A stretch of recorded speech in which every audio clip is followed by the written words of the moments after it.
नमस्कार दोस्तों, welcome back to my channel. आज की कहानी का टाइटल है जो निशान दिखाई नहीं देते। फ्रेंड्स, अगर कहानी पसंद आए तो उसे लाइक करें, शेयर करें और मेरे चैनल को सब्सक्राइब ज़रूर करें।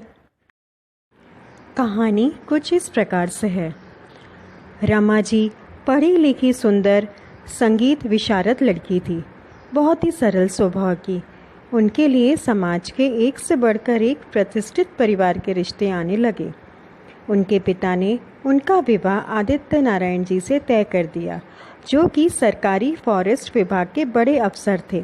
देखने में रौबीला व्यक्तित्व, अपने कार्य में कुशल थे। शादी के बाद रमा जी अपने पति के साथ नए शहर में आ गई, जहां आदित्य जी की नौकरी थी। रमा जी को थोड़े ही दिनों में समझ आ गया कि उनके पति गुस्से वाले और अभिमानी हैं। छोटी छोटी बातों पर पत्नी पर गुस्सा कर वह अपने को शक्तिशाली महसूस करते थे। ऑफिस में बड़े ओहदे पे थे, चारों तरफ चापलूसों से घिरे रहते थे। काबिलियत के कारण बहुत रुतबा भी था।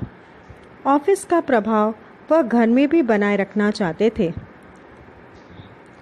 रमा जी से पति कभी अपने तीर समान शब्दों से तो कभी संवादहीनता की स्थिति बनाकर रमा जी की उपेक्षा करते रहते।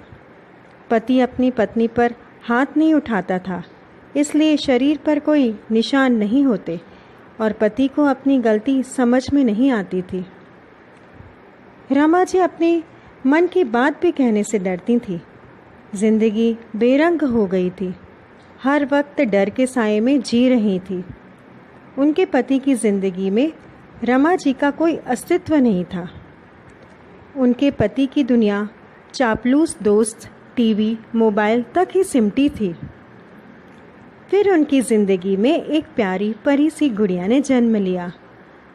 रमा जी को जीने का सहारा मिल गया। पति की महत्वाकांक्षाओं की राह में छोटी छोटी खुशियां कहीं खो रही थी। बच्ची की, घर की हर जिम्मेदारी रमा जी की ही थी। मेडिकल ट्रीटमेंट के लिए भी अकेले जाना पड़ता। ऐसे ही गुजरने लगे दिन। 40 बरस तक आते आते रमा जी को बीपी, थायराइड, शुगर की बीमारियों ने घेर लिया। उनको लगने लगा जैसे उनके अंदर कुछ मर रहा है। फिर उन्होंने संगीत का रियाज करना शुरू किया। थोड़ी ही प्रैक्टिस से ही पुराना सीखा हुआ उन्हें याद आ गया। अब वह खुश रहने लगी। घर को संवारने, बच्ची को बड़ा करने की यात्रा में जो संगीत छूट गया था वह अब साथ है। रमा जी ने कुछ बच्चों को संगीत सिखाना शुरू कर दिया। उनके सिखाने के तरीके से कुछ ही समय में वह आसपास में प्रसिद्ध हो गई। उनकी बेटी की शादी हो गई। रमा जी को 55 वर्ष की उम्र में राज्य सरकार ने संगीत में विशेष योगदान के लिए पुरस्कृत किया।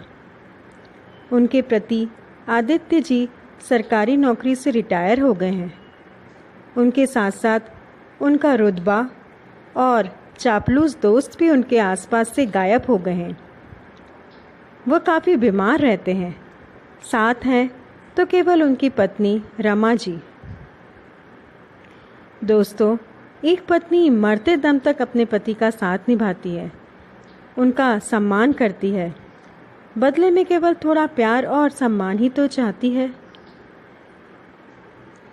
फ्रेंड्स, अगर कहानी आपको पसंद आई हो तो प्लीज़ उसे लाइक करें, शेयर करें और अपने विचार कमेंट बॉक्स पर ज़रूर करें। तो फिर मिलते हैं एक नई कहानी के साथ। तब तक के लिए खुश रहिए, स्वस्थ रहिए। नमस्कार।